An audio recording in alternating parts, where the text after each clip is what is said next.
गर्भवती महिलेच्या मृत्यूप्रकरणी चौकशी समितीचा अहवाल समोर आला। पुण्यातील दीनानाथ मंगेशकर रुग्णालयावर मोठा ठपका ठेवण्यात आलाय।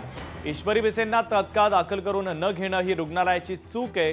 चौकशी अहवालामध्ये मंगेशकर रुग्णालयावरती आता मोठा ठपका ठेवण्यात आलेला आहे। महत्त्वाची आणि मोठी ब्रेकिंग न्यूज आता समोर आलेली आहे। आपण पाहतोय गर्भवती महिलेच्या मृत्यूप्रकरणी चौकशी समितीचा अहवाल आता समोर आलाय।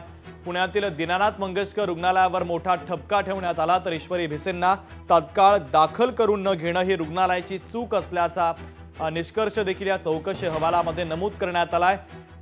या चौकशी अहवालामध्ये मंगेशकर रुग्णालयावरती आता मोठा ठपका ठेवण्यात आलेला आहे। तर राज्य सरकारने या प्रकरणाच्या चौकशीसाठी 5 सदस्यांची समिती गठीत केली होती। या समितीच्या अध्यक्षांनी आता प्राथमिक अहवाल आरोग्य विभागाला सादर केला आहे।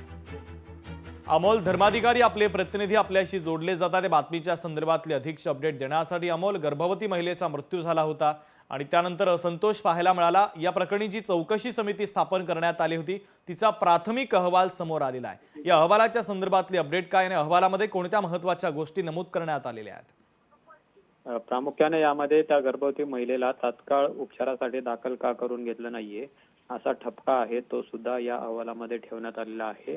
आरोग्य उपसंचालक असलेले राधाकिशन पवार यांच्या अध्यक्षतेखाली 5 सदस्यांची समिती आहे, ती 3 दिवसापूर्वीच नेमलेली होती आणि त्या समितीने काल दीनानाथ रुग्णालयामध्ये जाऊन जी चौकशी आहे ती सुद्धा केलेली आहे। यामध्ये डॉक्टर घैसास असतील, त्याचबरोबर इतर मॅनेजमेंटचे जे कर्मचारी आहेत यांचा सुद्धा जबाब आणि चौकशी आहे ती करण्यात आलेली आहे। आणि ज्यामध्ये एक ठपका यामध्ये ठेवण्यात आला आहे की जर रुग्णाला तात्काळ उपचारासाठी दाखल करून घेतलं असतं तर पुढची परिस्थिती आहे ती उद्भवली नसते आणि त्यामुळे अशा पद्धतीचा हा ठपका ठेवण्यात आलेला आहे। हा प्राथमिक अहवाल आहे जो आता आरोग्य विभागाला सुद्धा सादर करण्यात आलेला आहे आणि येत्या 2 दिवसामध्ये हा अहवाल पूर्ण झाल्यानंतर तो राज्य सरकारला सुद्धा सादर केला जाईल आणि त्यानंतरची पुढची कार्यवाही आहे ती मुख्यमंत्री यांच्या मार्फत केली जाईल। पण जो प्राथमिक अहवाल आहे तो सध्या समोर आलेला पाहायला मिळते, ज्यामध्ये रुग्णाला तात्काळ का दाखल करून घेतला नाही असा ठपका जो आहे तो दीनानाथ रुग्णालयावर ठेवण्यात आला आहे। ठीक आहे अमोल, अत्यंत महत्त्वाचे अपडेट या बातमीच्या संदर्भातले पोहोचवलेले आहेत। तुर्तास धन्यवाद।